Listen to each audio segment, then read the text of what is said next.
Bonjour tout le monde et bienvenue dans ce troisième épisode du balado Sport amateur, les Laurentides en action. Mon nom est Antoine Meunier, très heureux de vous recevoir aujourd'hui et de vous présenter un invité qui est très spécial que je vais vous présenter tout de suite après cette petite présentation de l'épisode. En fait, ce podcast est présenté par le journal Nord Info ainsi que l'Éveil, situé à Sainte-Thérèse et Saint-Eustache respectivement, et en collaboration avec les IGA Marché Lamoureux, c'est situé à Saint-Eustache, Deux-Montagnes, ainsi que Saint-Joseph-du-Lac pour les intéressés. Donc, merci beaucoup d'être avec nous pour ce troisième épisode et j'ai l'honneur de recevoir le capitaine de l'Armada de Blainville-Boisbriand et un petit gars d'ici en plus qui est natif de Blainville, Simon Lavigne. Un gros merci Simon d'être avec nous. Merci de l'invitation. Ça fait plaisir. Pour ceux qui ne savent pas, en fait, il y a eu un petit pépin technique dans le premier épisode. En fait, beaucoup de pépins techniques avec le réseau de Simon et de mon côté. Donc, cette fois-ci, va être la bonne, espérons-le. Écoute, premièrement, Simon, pour ceux qui ne te connaissent pas, ça fait déjà, je pense, ton stage junior au complet que tu as fait avec l'Armada. Je pense que ça fait ta quatrième saison parce que tu as 20 ans, en fait, cette année. Donc, ta dernière année junior. Comment te sens-tu présentement dans cette dernière saison-là de ton côté? C'est sûr que c'est spécial de finir ma carrière à l'Armada, où est-ce que tout a commencé. C'est un privilège pour moi d'être à la maison dans mon stade junior. C'est sûr que c'est spécial, c'est quelque chose de différent des autres, puis c'est quelque chose que je suis vraiment fier de moi, d'avoir pu accomplir ça chez moi, puis finir en beauté à 15 minutes de chez moi. Ben oui, c'est quand même assez spécial. Tu sais, j'imagine que tu as grandi en voyant l'Armada évoluer. Tu sais, on a connu des très bonnes saisons en plus à Blainville-Boisbriand. On pense à l'époque des Barré-Boulay, Alexandre Alain, Pierre-Luc Dubois quand même. Mais c'est c'est des belles années. Samuel Montembeault aussi, qu'on connaît maintenant avec le Canadien. J'imagine, toi, petit gars d'ici, tu vas à l'Armada, j'imagine, dans ta jeunesse, tu as quand même été voir quelques parties. Et là, d'enfiler ce gilet-là pour la première fois, raconte-nous un peu comment tu t'es senti quand tu as porté les couleurs blanche et noire la première fois. C'est spécial, tu sais, moi quand j'étais jeune, les premières années, j'avais des billets de saison, fait que j'allais voir les matchs, dans le temps c'était Xavier Ouellet, tu sais, Ben les oui. premières saisons. Puis, tu sais, de mettre le chandail pour la première fois, c'est spécial, tu sais, c'est un feeling qui est euh, c'est indescriptible, tu sais, c'est pas quelque chose que tu peux t'attendre ou quelque chose comme ça, mais c'est ça, c'est juste un moment spécial, puis ça arrive juste une fois, là. Écoute, ça doit être vraiment unique. J'imagine que, tu sais, comme petit gars qui allait voir les matchs, de voir l'émotion, l'ambiance, parce que l'Armada, il y a une très bonne ambiance dans le building quand même lors des matchs. J'imagine que, tu sais, tu avais espoir, tu avais rêve d'un jour mettre les pieds sur cette glace-là. Et c'est quoi vraiment le feeling que tu as en tant que joueur, qui est différent peut-être un peu comme partisan que toi, tu l'as vécu des deux côtés. Raconte-nous un peu comment tu te sens comme joueur versus comme partisan dans les estrades au niveau de l'ambiance. Ben, tu sais, c'est sûr que c'est différent, on s'entend, joueur puis fans, mais tu sais, au bout de la ligne, le fan, c'est que tu encourages le joueur, puis le joueur, c'est celui qui reçoit. Fait que, tu sais, c'est Ouais. dans une position où est-ce que tu reçois les cheering, tu reçois les applaudissements, tu reçois, tu sais, quand on compte un but, la grosse sirène, tu sais, c'est des frissons à chaque fois. Puis quand c'était plein, ben, là, c'est sûr qu'il y a eu la COVID, là, mais avant, tu sais, il y avait des games que c'était plein, puis il y avait 3500 personnes, 3000 personnes. Fait que c'est des feelings juste incroyables. Puis de pouvoir vivre ça, c'est juste c'est ça, c'est spécial. Puis de l'avoir vécu comme fan, puis après ça, de l'avoir vécu comme joueur, c'est quelque chose que je peux dire que j'ai accompli, puis qu'il n'y a pas grande personne qui peut dire qu'ils l'ont fait. Là, tu sais. Ben oui, puis en plus, maintenant, tu portes la lettre C sur ton chandail. Je veux comprendre toutes les étapes d'émotion que tu as traversées dans cette annonce-là que Bruce Richardson t'a faite au début de cette saison, en fait. De ton côté, comment tu l'as vécu, cette annonce-là? On s'entend que tu l'as dit, tu sais, ça fait longtemps que tu as l'Armada tatoué sur le cœur, puis là, maintenant, d'avoir la lettre C sur ton chandail, ça doit être quelque chose de spécial. C'est sûr, c'est un gros honneur, tu sais, peu importe quelle organisation, mais encore plus à l'Armada, tu sais, après 4 ans. Ça faisait déjà 2 ans que j'avais l'assistant capitaine.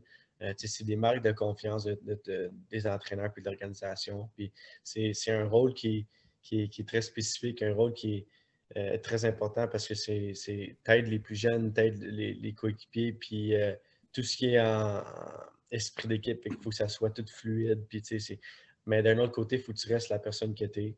Puis si tu es nommé assistant ou nommé capitaine, ben c'est que en dedans de toi, tu as quelque chose, puis tu as un leadership qui est différent des autres. Puis je pense que C'est exactement ça que ça fait d'être nommé assistant au capitaine. C'est juste une reconnaissance de tes qualités en tant que personne et non en tant que joueur.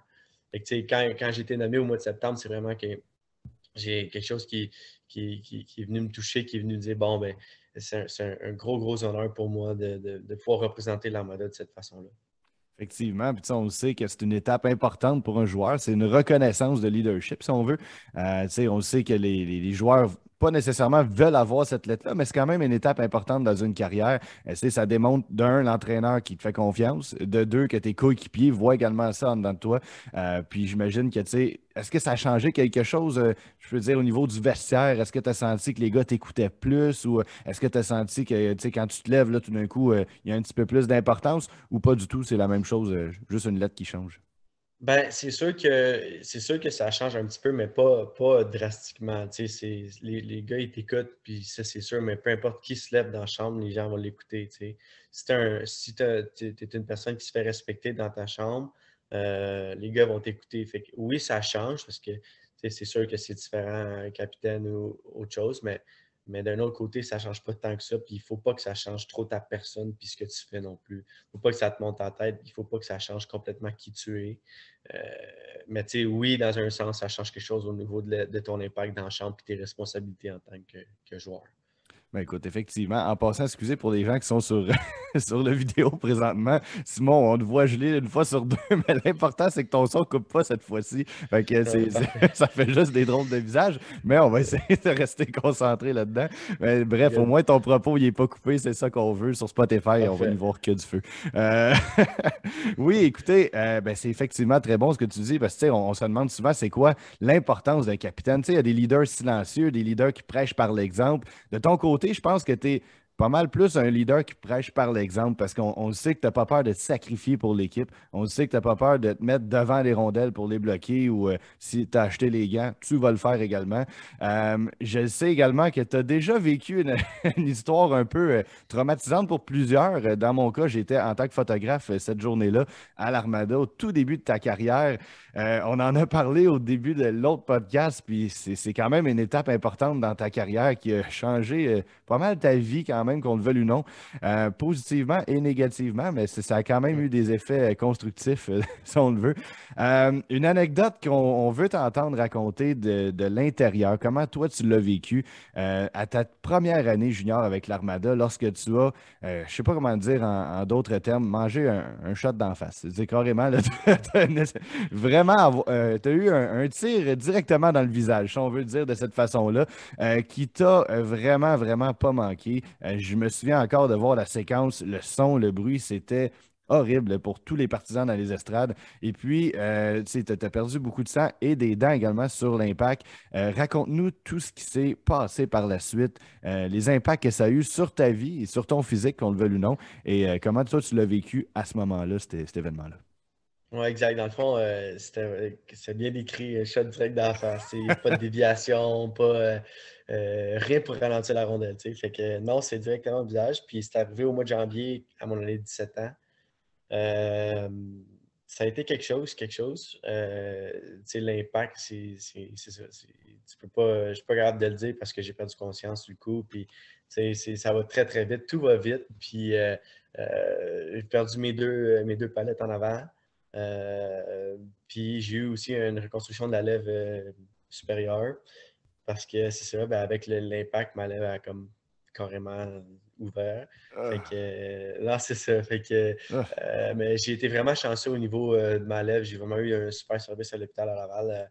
Tu sais, j'ai eu recours à des chirurgies plastiques pour reconstruire ma lèvre complètement. Fait que dans le fond, quand je suis arrivé à l'urgence, ils m'ont recousu ma lèvre au complet. Puis après ça, ben, une couple de jours plus tard, là, j'ai eu une reconstruction de la lèvre complète pour l'esthétique. Puis pour vrai, je ne peux pas être plus content que ça. Tu sais. Il y avait comme un 50-50 de chance qu'il y ait un morceau de. C'est bizarre à dire, mais un morceau de ma lèvre qui reprenne ou non. Fait que, il y avait beaucoup de choses en jeu. Puis j'ai vraiment été chanceux à ce niveau-là. Puis, mais ce qui reste le plus compliqué, c'est vraiment mes dents. Ça fait 4 ans de ça, puis je suis encore dans le processus Pas des d'allure. dents. Tu sais. Fait que j'ai été un bon 2 mois peut-être sans dents pantoute en avant, sans rien. Euh, comme un joueur national, j'avais rien en avant. Puis après ça, j'ai eu un partiel pendant à peu près 1 an. C'est pas drôle, Puis là, après mais ça, il y a quand même des choses drôles qui sont arrivées avec le partiel exact. qu'on a parlé dans le dernier C'est podcast, ça. mais on va en parler après, c'est trop drôle. Oui, c'est ça. Fait que là, dans le fond, ça crée souvent, veut pas, des anecdotes un peu drôles qu'on parlera plus tard, mais là, c'est ça. Comment tu vis, toi, de ce côté-là, avec le fait que tu aies un partiel à ton âge? C'est ça, tu sais, c'est jeune pour avoir des partiels, mais tu sais, on faisait des jokes, là, comme j'ai raconté l'autre fois avec Benjamin Corbeil, puis des gars de l'équipe il y a une couple d'années, on avait du fun, tu sais, c'était juste des bon, on riait, puis tu sais, c'est vraiment rendu un running gag, là, tu sais, fait que Ouais. c'était, Il te poussait quand ça à va faire des choses bien, qui étaient quand même assez drôles avec ce exact, tu sais, je faisais dentier-là, tu sais. juste, c'est ça, je faisais juste comme enlever mes dents direct, tu sais, c'était facile avec ma langue, puis je les drop, comme un Ouais. mouthpiece un peu, Ouais. ok, Devant une puis fille ou juste en boys? hard boys, hard OK. boys. OK, Non, je non, pensais que on c'était ne une poussera pas technique les limites, de là. séduction. Non, non, non. Je pense pas que ça marcherait fort, fort. Non, ouais. Mais non, c'est ça. Puis là, après ça, dans la dernière année et demie, j'ai eu un traitement d'orthodontie, des Invisalign. Puis au mois de septembre, je me suis fait réopérer pour mettre des implants dentaires. Puis après ça, là, dans 1 mois à peu près, j'ai une deuxième opération pour m'installer mes couronnes, donc les dents fixes. OK, mais ça, c'est un gros travail de dentiste, on s'entend. De ce qu'on parlait l'autre jour, tu as un très bon dentiste qu'on peut nommer parce que c'est quelqu'un de la région en plus. Oui, c'est Centre dentaire La Pointe à Beaubriand. C'est 100% eux autres, là. Ils ont fait de A à Z, puis Un petit je ne peux miracle. pas être plus content, là. Exactement, exactement. Écoute, on les remercie. Centre dentaire La Pointe, félicitations pour la belle job que vous êtes en Ouais. train de faire avec Simon. Grâce à lui, il a retrouvé le sourire, comme on voit en ce moment. Et voilà. Et voilà. Bon, bref, c'est sur cette anecdote, comment on veut dire ça? Édentée, ça se dit-tu? on va, Ça se dit. Ça se dit. on va switcher au hockey. Mais là, tu as eu quand même des belles saisons juniors, mais tu as vécu, on peut dire, toute la gamme d'émotions depuis tes débuts avec l'Armada. On se rappelle, tes débuts sont vraiment, je pense que c'était en 2018, 2017, 2018, dans ces coins-là. 2018, ouais. 2018, ta 2018. première saison. Tu es arrivé tout de suite après les grosses saisons avec l'Armada qu'on avait réussi à se rendre en finale. Tu étais là, je pense. Est-ce que tu étais là dans cette première saison-là quand on est allé en finale contre. Non. Non, OK, toi, c'était Moi, l'année suivante. je suis arrivé à la première année de Bruce. OK, OK, c'est Fait que exact. OK. Fait que c'était la c'est nouvelle l'année ère de quand. l'Armada. C'est ça, exactement. L'année d'après leurs 2 années en finale. OK. Fait que tu as quand même connu l'effervescence derrière toutes ces années-là qu'on avait connu du succès. Les partisans étaient au rendez-vous. Il y avait beaucoup de nouveaux partisans également qui avaient été gagnés parce qu'on le sait, la région montréalaise est quand même. Ils aiment les équipes gagnantes. Fait que lorsque ça gagne, les estrades sont Ouais, pleins. Veux pas. ouais. Et tu as vécu vraiment cette culture-là gagnante à tes débuts. Mais là, c'était une semi-reconstruction, comme on peut appeler en langage de Marc Bergevin, un reset sur le fly, qui était quand même. C'était pas une Ouais. reconstruction complète, là. Vous aviez gardé des bons vétérans, on pense au Luke Edmund, des Joel Teasdale et compagnie, qui étaient là quand même pour faire cette transition-là, avec ce nouveau jeune noyau-là qu'on a connu, toi, Simon Pinard, qui restait également Miguel Tourigny qui s'en venait. Et là, ben, vraiment, c'était la nouvelle ère de l'Armada, que vous avez quand même connu un certain succès et pour se reconstruire très rapidement jusqu'à l'an passé, qui était, selon moi et selon plusieurs, l'année qui aurait pu mener aux grands honneurs. Et disons que la COVID est venue jouer un peu les troubles faits dans cette année-là. Ouais. À l'interne, là, au niveau de l'équipe, y croyez-vous vraiment que c'était votre année l'an passé? Absolument. Tout le monde le savait qu'on avait une bonne équipe. On est allé chercher des gros joueurs en L. On est allé chercher Ortiz, on est allé chercher Laferrère au mois de novembre. On était sur une super bonne séquence en début d'année. On avait une équipe mature, on avait une super belle gang de gars. Tout le monde s'entendait bien, puis la chimie a opéré. Puis pour être bien honnête, on a pas assez proche. Mentalement, les gens, ils disent souvent, quand on regarde l'année passée, fait quoi, c'est ça. Fait que dans le fond, l'année passée, avec le système des bulles là, qu'on appelait nous autres, là, les gens ils disaient ouais, tu sais, au moins vous jouez au hockey. Mais ce que les gens ne comprennent pas aussi, c'est que c'est tough sur les gars de partir 10 jours. Tu es, tout le temps avec quelqu'un dans ta chambre, tu n'as pas de moment tout seul, tu es tout le temps en train de faire quelque chose. Puis, au bout de la ligne, quand on est allé à Québec en série, en deuxième ronde, on a passé à une game de passer en troisième ronde. Puis Ouais. pour être bien honnête, je pense qu'on avait nos chances de se rendre jusqu'en finale.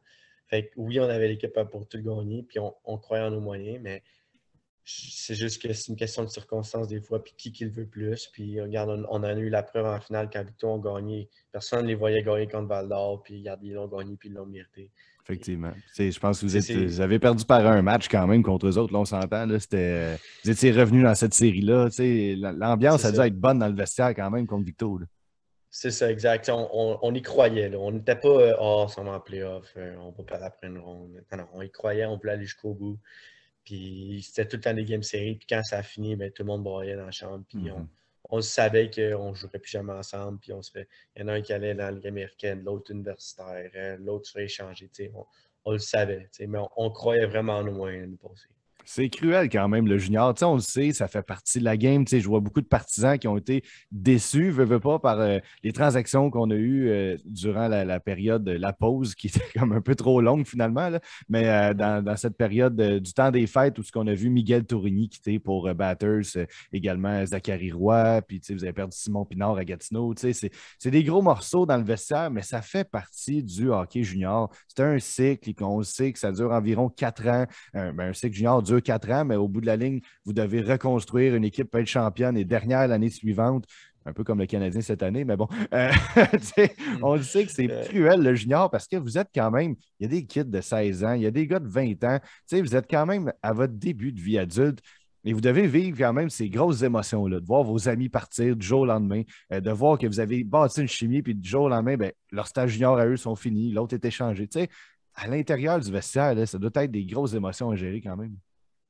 Ouais, c'est sûr, tu sais. Puis pour des gars plus vieux, les gars de 19-20 ans qui savent qu'il en reste moins qui en ont déjà fait, c'est tough, tu sais. Les gars de 16-17 ans, je dirais que c'est un petit peu moins pire dans le sens que ils disent ah, il nous reste encore une couple d'années avant nous autres, mais d'un autre côté, c'est pas vraiment le mindset qu'on avait l'année Ouais. passée. Puis c'est pas le mindset qu'il faut avoir parce qu'il faut que tu profites des années juniors. Quand moi j'avais 17 ans, puis qu'Alexander Katerunakis, il nous avait rencontrés en playoff avec Tyler Allen, je me souviens bien à Sherbrooke, il nous avait dit, garde, il dit, ça va plus vite que vous le pensez. Puis, profiter de ça, mais on va se battre jusqu'au bout. Puis, c'est le même principe. À 19-20 ans, tu ne sais pas ce qui arrive en avant de toi. Il y en a qui sont plus sceptiques que d'autres. Tu ne sais pas qu'est-ce que l'année prochaine va te réserver. Puis, il faut juste vraiment que tu profites de ton année. Puis, l'année passée, c'est ça. Puis, dans les bulles, on avait juste du fun. Quand tu es avec les gars tout le temps, tu finis par créer des relations encore plus que juste un coéquipier. On se revoit tout le temps l'été quand on se croise. C'est pas juste un coéquipier, c'est un friendship que dans 20-30 ans, quand on va se recroiser, on dit bon, on a joué ensemble pendant 2-3 ans. Puis peut-être un jour, il y en a un qui va en engager un dans une compagnie, puis tu ne sais pas ça. Peut-être qu'un jour, tu vas te faire arrêter par un policier, puis ça va être un gars avec qui tu as joué. Pratique, ça. C'est ça, tu ne le sais jamais, mais c'est ça. Il faut juste profiter des moments qu'on a au maximum. Ouais, c'est tellement bien dit, on ne sait jamais qu'est-ce qui va arriver dans l'avenir là-dessus. Puis, je pense à de la belle camaraderie que tu peux développer avec des joueurs. On le sait, toi, Simon Pinard, vous avez débuté vraiment en même temps avec l'Armada. Puis, vous avez traversé toutes ces années-là ensemble. Là, tu l'as vu quitter à Noël, ben, un petit peu après Noël. J'imagine que tout le monde s'y attendait un peu dans la chambre. Là, on savait qu'il y avait certains des gars les plus en demande qui quitteraient vers d'autres équipes. J'imagine que ça a été ça aussi, un peu difficile d'avoir tes bons chums partir. Là. Ouais, tu sais, c'est Miguel Tourigny, Simon Pinard, Zachary Roy, c'est trois noms que ils étaient beaucoup attachés à l'Armada, trois noms que ils ont fait grandir l'organisation. Puis c'est trois même un chum aussi. C'est les trois là, avec qui je me tenais dans la chambre beaucoup. C'est les trois gars avec qui je parlais de tout et rien. Puis des voir partir, c'est pas facile. Tu t'en attends, mais tu t'en attends pas dans un sens. Je les trouve vraiment tough, moi, quand c'est arrivé. C'est pas quelque chose que tu peux être préparé.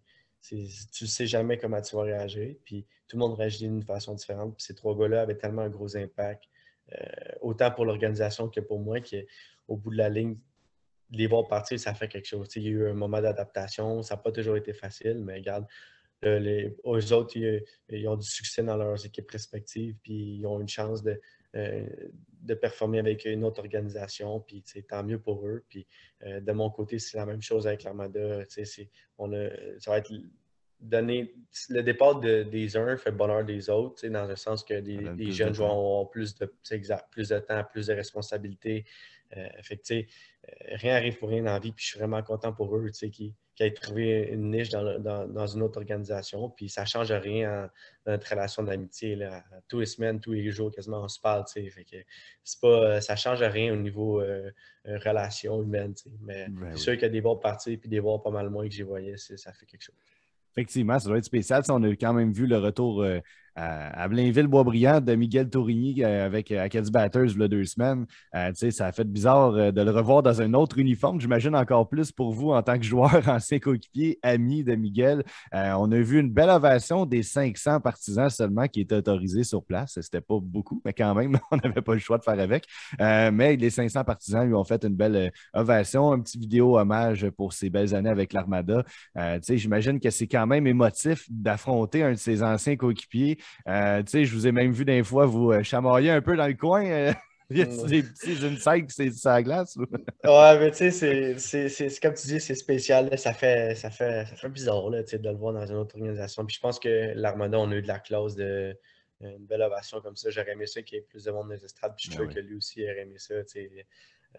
Mais c'est ça, à Batters, le lendemain chez Batters, souvent on se pogne, mais on a du fun. Là. C'était juste en chum, puis Ben on oui, se ben oui. chamaille en riant. C'était rien de rancunier ou whatever. Mais c'est là que tu vois que peu importe c'est quoi ton chandail, tu restes un de mes chums, puis je veux le bien pour toi, puis tu veux le bien pour moi. Fait que Ouais, tellement. c'est un friendship sans glace, puis hors glace aussi. Là. Ah ouais, c'était drôle. J'étais là avec ma caméra en tant que photographe et journaliste cette journée-là, puis je regardais avec dans l'œil de ma caméra, je vous filmais les deux, puis j'espérais seulement qu'il y en ait un des deux qui décide de dropper. Ça aurait été très drôle, mais là, je dis, ah, il a Non, trop de l'air respect intense. pour ça. Ben Ouais, non, j'imagine. ouais. Bref, c'était vraiment bon de vous revoir les deux. Écoute, pour ce qui est de ta carrière maintenant, Simon, là, tu le sais, c'est ta dernière année. Est-ce qu'il y a une certaine pression au niveau de ta dernière année junior que tu te mets sur les épaules de dire, écoute, moi, je veux vraiment poursuivre ma carrière d'hockeyeur. Là, on sait que veut pas, ça ralentit un peu le processus de recevoir des recruteurs pendant les matchs. Tu sais, ça a été un peu compliqué de ce côté-là. J'imagine que ça nuit un peu à vos chances, les gars de 20 ans, de trouver preneur, que ce soit Ligue américaine, Ligue nationale ou en Europe, peu importe, collégial, universitaire. Tu sais, j'imagine que ça doit être un peu difficile de votre côté de vous faire remarquer. Est-ce que tu as une pression supplémentaire sur tes épaules? Je dirais pas une pression. Je dirais que, tu sais, moi, comme j'ai déjà dit, j'y vais une game à la fois, une chose à la fois. Puis, tu sais, les recruteurs, je pense qu'ils sont présents puis ils trouvent des moyens d'être présents pour voir les joueurs avec qui ils ont un intérêt. Tu sais, si tu as à te faire voir, tu vas te faire voir. Puis, je pense que mes agents puis les agents des joueurs de mon équipe ils font tout leur job. Tu sais, puis, tu sais, au niveau universitaire, c'est une autre chose. Les recruteurs universitaires sont là. Puis, tu sais, moi, de mon côté, je continue mes études avec Concordia. Fait que je suis vraiment content à ce niveau-là. Fait que une pression, je dirais non. Je ne me mets pas de pression parce que c'est encore pire si tu t'en mets. Si tu t'en mets puis tu sais que il y a 8 recruteurs dans l'aréna, ben oh non, il faut que j'aille une bonne game, c'est encore pire, je pense. Il faut juste que tu y ailles une chose à la fois, un chiffre à la fois, une période à la fois. Puis après ça, ben, ce qui arrivera, arrivera. Puis si tu as un contrat professionnel, tu vas l'avoir. Puis si tu ne l'as pas, ben, au moins tu vas pouvoir dire j'ai tout donné. Puis c'est exactement ça dans mon cas. T'sais. Si ça arrive, ben, je vais être vraiment heureux.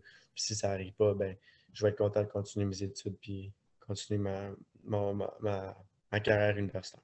Effectivement, c'est une très belle façon de le voir. Tu me parlais tantôt de ta relation un peu au niveau capitaine avec Alex Katerinakis à tes débuts. Je pense que tu as appris beaucoup de son leadership. Y a-t-il d'autres joueurs, je pense à des Lou Canman, on en parlait un peu dans le dernier podcast, qui t'ont vraiment appris au niveau style mentorat, qui t'ont démontré c'est quoi être un vrai joueur de hockey, un professionnel, ou qui t'ont inspiré par exemple, Luke Edmond de signer son contrat professionnel par la suite. Est-ce qu'il y a des joueurs parmi eux qui ont été plus des très bons mentors pour toi? À mes débuts, fait que mon année de 17 ans, Katerunakis 4, là, son surnom, c'était vraiment Ouais. un excellent leader. C'est un gars ça faisait 5 ans qu'il était là, un peu comme un an de plus que moi maintenant. Puis c'est un gars qui était tellement cher, il faisait toutes ses affaires comme il faut. Il était à l'université, il a signé à Concordia. Tu sais, c'est un gars, un pro, comme on dit. Tu vas le Puis revoir l'an prochain. aussi, ouais, exact. Mais ça, je sais pas, ça dépend s'il va pro ou Ah oui. tu le sais jamais là. Je sais pas, c'est à combien de année ou s'il a fini son bac, tu le sais pas. Mais j'aimerais ça, c'est sûr. Là. Puis sinon, j'avais un qui peut être surprenant, Michael Kemp, m'a beaucoup pris sous son aile. Oui. C'est un gars qui était plus low-key dans la chambre, mais qui m'a pris beaucoup, beaucoup sous son aide, puis j'en suis reconnaissant. C'est un gars maintenant qui est établi. J'ai eu sa première maison récemment. Fait que, Wow. c'est un gars très, très terre à terre. C'est un gars qui m'a beaucoup aidé à mes débuts. Il m'a appris énormément. Puis j'étais un style de défenseur un peu comme lui. Puis là, après ça, il s'est fait échanger à Sherbrooke. On a quand même gardé contact l'été, etc. Puis sinon, tu l'as dit, Luke Edmond. Luke Edmond, c'est l'exemple à suivre. C'est un gars apprécié par tout le monde, tout le temps à son affaire, tout le temps à sa tâche. C'est un gars qui, à l'heure, mange comme il faut. Puis c'est pas pour rien que dans ces années à l'Armada, il a grandi. Puis au bout de la ligne, il a signé son contrat professionnel. Puis il a eu du succès dans la Ligue américaine. C'est un processus. Puis si tu suis ce processus-là, puis tu fais tes affaires comme du monde, ben, tu vas finir par avoir du succès puis trouver ton contrat professionnel. Effectivement, on entend souvent ce mot-là cette saison, le fameux processus. Je pense que Bruce Richardson aime beaucoup également le mentionner. C'est un mot qui revient dans le vestiaire, j'imagine. On sait que, je pense, le meilleur terme qu'on peut décrire la saison de l'Armada. C'est un processus. On le sait, il va y avoir des défaites avec les prochains matchs également. Puis c'est normal, ça fait partie de ce processus-là. J'imagine, c'est sûr que vous donnez tout le temps votre maximum puis vous voulez avoir le meilleur résultat possible. Mais on est très bien conscient que ça ne sera pas une saison de 20 victoires consécutives d'ici la fin de l'année. Fait que c'est une partie de ce processus-là qui, je pense, que vous voulez mener à cette culture-là gagnante de le prochain noyau de l'Armada. Oui, exact. On parle du processus, mais le processus, c'est vraiment de construire notre game sur une période à la fois, comme j'ai dit. C'est pas le résultat à la fin, c'est comment on joue. Si on perd, je sais pas moi, 3-0, mais qu'on a tout donné, on a travaillé fort, on a manqué des chances de scorer. C'est différent que si on perd 3-0, puis on ne s'est pas donné, on était mou. Quand on parle de processus, c'est vraiment comment on joue et non le résultat au bout de la ligne. Oui, on fait le résultat, mais dans une équipe comme on a présentement, justement c'est ça, c'est le processus, c'est la façon qu'on se présente, c'est la façon qu'on joue, puis on va en battre des gros clubs, puis on va en perdre des matchs, mais comme n'importe quelle équipe, on a notre chance de gagner à tous les games, on se présente, puis on ne joue pas pour perdre. C'est ça qui est important. Il ne faut pas jouer pour perdre, il faut que tu joues pour gagner. Puis peu importe qui est en avant de toi, il faut que tu aies l'idée qu'on va gagner ce game-là. Une belle façon de le voir. Et on le sait que c'est pas facile pour personne depuis le retour au jeu non plus. C'est quand même, je pense qu'une victoire en 6 rencontres, c'est normal. On s'y attendait un peu également. Mais l'effort est déployé, je pense, à chaque rencontre aussi. Il y a des rencontres un peu plus difficiles que d'autres.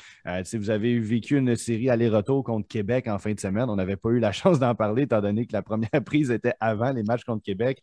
Raconte-nous un peu comment ça s'est passé, ces 2 rencontres-là en question. On a été frappé par la COVID récemment. Mm. Beaucoup de joueurs sur le protocole COVID. Fait que ça a donné la chance à des remplaçants de venir faire leurs preuves. Puis, à Québec, on avait notre jeune gardien Dorno. Je pense qu'il a fait une bonne job. On n'a pas mal joué, mais je pense qu'on s'est tué avec les pénalités. Mais au bout de la ligne, on sait que Québec a une super bonne équipe. Puis, même hier, en première période, on a vraiment mal sorti en partant le match. Puis je pense que ça n'aurait peut-être pas été la même chose si on. C'est ça. Fait que je pense que si on n'avait pas commencé flat comme ça, on s'aurait donné une chance de gagner. Puis, mais regarde, au bout de la ligne, en deuxième période, je pense qu'on a été meilleurs que les autres. Puis en troisième période, c'est juste de prendre un chemin. Quand tu rentres après la première période, c'est 4-0, tu as 2 choix. C'est ça exactement ça que Gus nous a dit. Soit tu as le chemin tu démontres du caractère puis tu fonces jusqu'au bout, ou tu as le chemin de euh, se faire embarrasser. Ça veut dire, on lâche tout, puis là, tu perds 8, 9, 10-0. Ça aurait pu être comme ça parce qu'on sait qu'ils ont une belle machine offensive. Puis les gars, ils ont quand même démontré du caractère après pour la deuxième puis la troisième période. Puis je pense que là-dessus, il faut qu'on se base. Il faut qu'on corrige nos erreurs, puis après ça, baser sur ce qu'on a fait après. Ah, c'est une belle façon de le voir. Tu sais, vous avez remporté, au moins vous avez marqué 2 buts dans ce match-là. Tu sais, au moins, ça a bien fini, comme on dit. Puis, tu sais, de garder ça sur une note positive pour construire ça sur le prochain match, en fait, là. Puis, écoute, pour le restant de la saison, j'imagine que tu sais, là, vous êtes en processus justement de vous améliorer de match en match pour gagner en confiance également. Pour le restant de la saison, c'est quoi votre objectif du côté de l'Armada? Ben, c'est sûr qu'on va faire une longue run en playoff. On veut faire les séries puis on veut créer des surprises. C'est vraiment ça qu'on veut faire, créer des surprises. On sait que personne ne croit en nous autres, mais l'important c'est que nous autres, même, on croit en nos moyens. Puis créer des surprises, se rendre en série puis faire passer une ronde, puis une chose à la fois, une ronde, après ça, 2 rondes, puis on verra après. Mais c'est vraiment, là pour l'instant, on se concentre sur la game de jeudi contre Gatineau, puis après ça, on verra ce qui, ce qui se passera pour le restant. Effectivement, on verra pour le restant. Une game à la Ouais, fois, comme on dit. exact. Écoute, tu as parlé un peu de la COVID tantôt qui est en train de vous frapper en ce moment. On a vécu la pause due à la COVID, le variant Omicron, tout de suite après le temps des fêtes. Est-ce que de votre côté, j'imagine que vous aviez hâte de retrouver la glace, vos partis, vos partisans, mais est-ce que le moral était quand même bon dans le vestiaire malgré encore cette grande pause sans hockey que vous avez vécue? Le moral était bon quand on a su qu'on allait recommencer. Quand on est parti, on ne pensait pas revenir aussi tard. Le break a été long. On était un bon mois à la maison, mais au bout de la ligne, ça répare les petites blessures, des choses que ça nous donne du temps de faire. Puis, on s'est entraîné quand même avec le programme qu'on avait de l'Armada. On s'est gardé en forme tout en réparant nos petites blessures. Fait que d'un côté, ça a été positif, mais de l'autre, quand on est revenu et qu'on ne savait pas trop ce qui allait se passer, on va-tu jouer 68 matchs, quand il y a eu de l'incertitude, c'est sûr que le moral est plus bas, mais dès qu'on a su qu'on allait recommencer, on était vraiment content. Puis gonfler la bloc de pouvoir recommencer. Puis là, en plus, la Ligue nous donne l'opportunité de jouer 68 matchs, puis c'est encore mieux. Ah non, ça c'est le fun. Ça va être condensé, ça va être quelque chose cette fin de saison-là. Espérons que tout le monde reste en santé le plus possible, puis on puisse avoir une belle fin de saison sans la COVID idéalement. Et j'ai envie de te poser quelques petites questions en rafale avant de terminer tout ça. J'avais pas eu le temps de t'en poser l'autre jour, puis là, j'ai comme l'inspiration. Ouais, pas Euh, trop. à quel défenseur tu t'identifies, toi, au niveau de la personne, pas nécessairement la personnalité, mais au niveau du joueur? À quel défenseur au niveau NHL tu t'associes un peu? Avant, je m'associais beaucoup à Marc-Édouard Vlasic. C'est un gars qui est aussi bon défensivement qu'offensivement. Sinon, puis si on essaie plus dans le Canadien, je dirais peut-être Edmondson ou Ben Sherrod. C'est les gars qui sont fiables défensivement, qui jouent tough, pas nécessairement flashy, ils vont pas déjouer 8 joueurs pour en mettre dedans. Mais je suis un gars qui est plus défensif, mais qui est capable d'avoir une bonne première passe, puis monter la rondelle, avoir une confiance avec la rondelle. Fait que pas mal ces 3 joueurs-là. Effectivement. Je pense que c'est une très bonne association. Tu te décris très bien. Ouais, Euh, merci. pour ce qui est de ton idole de jeunesse, j'imagine défenseur, ça peut être un attaquant aussi, là, mais ton idole de jeunesse, c'était qui? C'est drôle à dire, mais Dion Phaneuf, quand il joue à Toronto, Ah ouais, à Toronto, je m'attendais à ouais. Calgary. Non, quand j'étais plus jeune, je l'adorais. C'est un gars qui. C'est tough. Attends un peu. Fait que c'est ça. Fait que c'était un gars qui, je sais pas, j'ai toujours trouvé quelque chose puis pas que je me faisais rire de moi, mais mon père il riait, hein, on Dion Phaneuf, il joue à Toronto, tu sais, c'est quoi ça? Puis sinon, Piqué Subban, c'est un gars spectaculaire. Fait que, des gars que je regardais pas mal. Ouais, très différent, mais surtout Dion Phaneuf, c'est la Ouais, première fois que j'entends quelqu'un qui a été son. Tu sais, j'aurais compris Calgary au début, tu sais, il était vraiment. Il a bien commencé sa carrière, on s'entend, là, il était tough. On ouais, le comparait à Scott Stevens d'une autre époque un peu, là, mais tu sais, ouais. offensif en plus, marqué une vingtaine de buts. Tu sais, c'était un défenseur un peu complet, là, tu sais, mais ça a mal viré son histoire. Ouais, Surtout non, à il n'y a Toronto. pas eu le succès qu'il voulait, mettons. Non, non, vraiment pas. Écoute, bon, là, on a parlé de ton idole, mais maintenant, la question qui tue, ton équipe favorite, là, j'imagine le Canadien, là, mais mettons là, que tu aurais Ouais. à t'être repêché demain matin, là, par quelle équipe tu aimerais entendre parler en premier? Oh boy, je sais pas, pour vrai, Sans te mettre j'ai dans pas l'embarras, vraiment là. d'équipe, là, mais j'ai aucune équipe, peu importe c'est où je vais y aller, mais si je vois l'idéal, puis le show, c'est toujours le fun. Mais même, j'ai toujours été un gars d'hiver. Fait que, pas vraiment. Si la ville est belle, les partisans sont là. Puis l'ambiance, tu sais, toutes les organisations de la Ligue nationale sont de classe. Fait que peu importe. Ben, moi, écoute, je Je vais vais te prendre dire, l'avion puis je vais y aller. je te souhaite Los Angeles. Ça paraît pas, là, j'ai un beau drapeau du Canadien en arrière, mais mon équipe préférée reste les Kings, peu importe ce qui va arriver dans les prochaines années avec cette Ouais. reconstruction-là. Mais je te souhaite d'y aller. Il y a de la place à défensive, crème. Ils ont bien des trous en ce moment en plus. Je me le souhaite à moi aussi. Hein. Ce serait le fun, Drew Doughty en plus. Là, tu sais, un bon petit mentor Ouais, pour commencer ça. ouais, ça serait pas pire. Ouais. Écoute, wow, là, on a parlé de ton équipe, ton joueur, mais l'aréna que tu rêves le plus de performer à l'intérieur, ça serait lequel? Sandbell. 100% Sandbell. Ça a toujours été. J'ai patiné une fois au Sandbell, puis c'est juste c'est spécial. Ah Tu y ouais. vas quand t'es un kid, puis c'est Sandbell. Peu importe, c'est vraiment la place. Là. C'est spécial. J'ai déjà également participé à un événement sur la glace du Sandbell, puis on dirait que ça n'a pas la même vision quand tu es sur la glace que quand tu es dans les estrades. Je ne sais pas pourquoi. J'avais l'impression que, on dirait à la télévision, la glace a l'air immense, là, tu sais, ça a l'air énorme. On dirait pas qu'elle est plus petite, mais je ne sais pas pourquoi. C'est comme les estrades sont comme, on dirait qu'ils t'envahissent. Là. Je sais pas, Mm. c'est un drôle de feeling. Je ne sais pas si tu as eu le même feeling.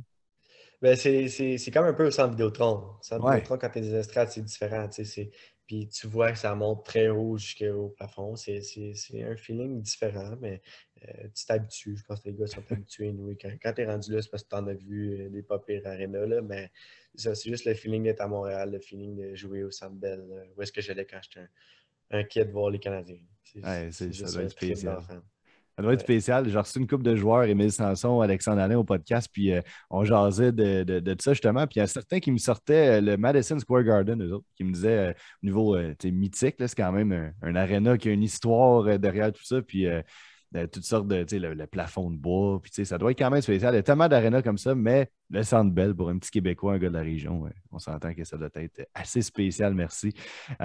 J'ai envie de te demander, le joueur le plus tough que tu as joué contre lui, pas nécessairement le plus tough au niveau robuste, mais tu sais, le plus difficile à affronter. Là, tu sais, que ça peut être ses mains, que tu es incapable de voir qu'est-ce qu'il va faire devant toi en tant que défenseur.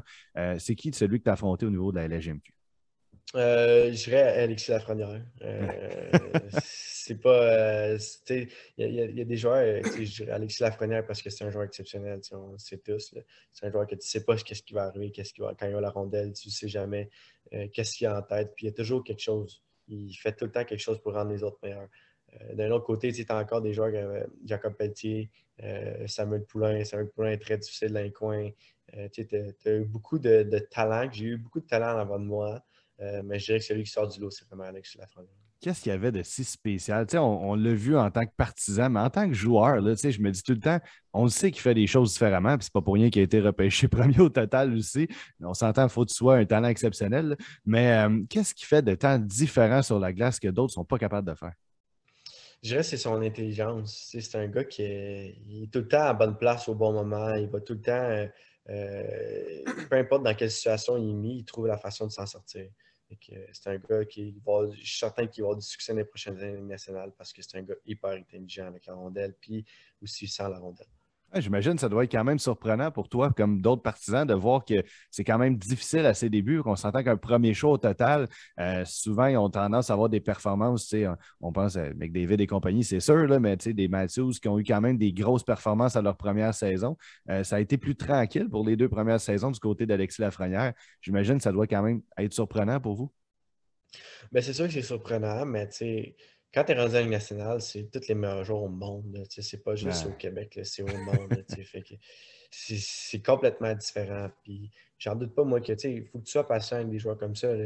Ils Mhm. arrivent à New York, ils n'arrivent pas à une petite ville. Là. Ils arrivent à New York, ils arrivent là avec une étiquette de meilleur joueur. Puis c'est beaucoup de pression, beaucoup de médias. Ils sont jamais partis de chez eux, la première fois qu'ils partent de chez eux. C'est mais oui, en pension, partir de chez Ouais. moi, c'est toute seule. Là, c'est pas mal Mhm. différent quand c'est toi qui te fais à manger, quand c'est toi qui faut faire tes affaires, puis C'est un tu fait, payes ça. c'est ça, c'est une adaptation, puis il faut être patient. Regarde juste Nico Hischier ou Jack Mhm. Hughes, c'est des gars qui, la première saison, ils n'ont pas tout cassé. En ce moment, ça va bien, Puis, le Jack Hughes. exactement, c'est une saison que je pense qu'il va rebondir, puis il va finir par avoir le succès qu'il avait. Là. Ah, c'est un bon exemple que tu donnes, tu sais, la patience. On sait que les Rangers, par contre, n'ont jamais eu la réputation de développer des bons jeunes. Tu sais, ils ont des bons jeunes, mais on ne sait pas pourquoi ça ne se développe jamais à New York, à part peut-être Mika Zibanejad qui a comme décidé de débloquer là-bas, là, mais c'est peut-être un exemple parmi tant d'autres. Tu sais, mais quand on pense à des Capo Caco, pour l'instant, c'est pas mal, c'est pas mal le statu quo de son côté aussi. Là. Ça fait 3 ans, puis c'est tranquille. Fait que c'est pas le seul. Là, je pense que peut-être qu'il va passer dans une transaction aussi. Qui sait? Peut-être que Jeff Gorton le ramènera à Montréal. Ça serait Ouais, spécial. exact. Bref, en tout cas, merci beaucoup pour tes impressions. C'est tout le temps le fun de savoir un peu la vibe d'un joueur, tu sais, qui est difficile à jouer contre, tu sais, l'aréna. Ben, c'est ça, je voulais te demander aussi, l'aréna la plus difficile au niveau de performer dans la LHJMQ. Tu sais, on sait que Blainville est bruyant, mais tu sais, il y en a d'autres aussi dans la ligue. Là. C'est quel que tu as le plus de fébrilité quand tu embarques sur la glace? J'ai de la misère à. Ben, tu sais, c'est pas vraiment un nouveau partisan. Tu sais, Val d'Or, puis c'est un peu notre mouton noir, là. C'est une place c'est tough à jouer. Tu sais, c'est plus renfermé. Les partisans sont présents. C'est une place que j'ai toujours eu de la misère dans ma carrière à sortir de là avec une victoire. C'est bon à savoir. Un gros merci, Simon, d'avoir été avec nous pour ce 3e épisode du balado Sport amateur, les Laurentides en action. Ça a été un plaisir de faire ta connaissance à plusieurs reprises. On s'entend que ça a été, ça a été en plusieurs parties, ce podcast-là, mais on a fini par le réussir, on a fini par l'avoir. Alors, je te remercie beaucoup, Simon, d'avoir été avec nous. Et puis, je remercie IGA Marché Lamoureux d'avoir nous avoir permis de réaliser ce podcast-là. IGA Marché Lamoureux, je rappelle, c'est situé à Saint-Eustache, à Deux-Montagnes, ainsi qu'à Saint-Joseph-du-Lac. Donc, un gros merci aux gens d'IGA Marché Lamoureux. Et également, un gros merci à l'Armada de Blainville-Beaubriand de nous permettre de réaliser ce beau podcast-là, présenté par le journal L'Éveil ainsi que le journal Nord-Info. Donc, un gros merci, Simon. Et je te souhaite la meilleure des continuités pour le restant de ta saison et le restant de ta carrière. Merci beaucoup. C'est gentil. As-tu un mot en terminant pour les partisans de l'Armada? Je te laisse le dernier mot. Ben, tu sais, là, on s'en va à 50% et plus. Fait que c'est sûr que vous voir dans les estrades, c'est le fun. Fait que non, juste quand vous êtes là, c'est encore mieux. Fait que on sait que vous êtes fidèle au poste. Puis, on aime ça quand vous êtes présent. Et un mot pour les jeunes qui veulent suivre dans tes traces. Ah, ben, tu sais, c'est une année à la fois, puis profitez des années jeunes. Puis, si vous avez à jouer junior un jour, vous allez jouer junior. Fait que juste continuer à travailler. Puis, Tellement simple. La mentalité Simon Lavigne, tout le monde devrait l'avoir. ouais. Hey, un Ouais. gros merci, Simon. Je te souhaite la meilleure des continuités, Merci. puis on va se reparler pour le restant de la saison, assurément. Absolument. Ça va me faire plaisir Merci. d'être jasé. Merci beaucoup. Merci beaucoup.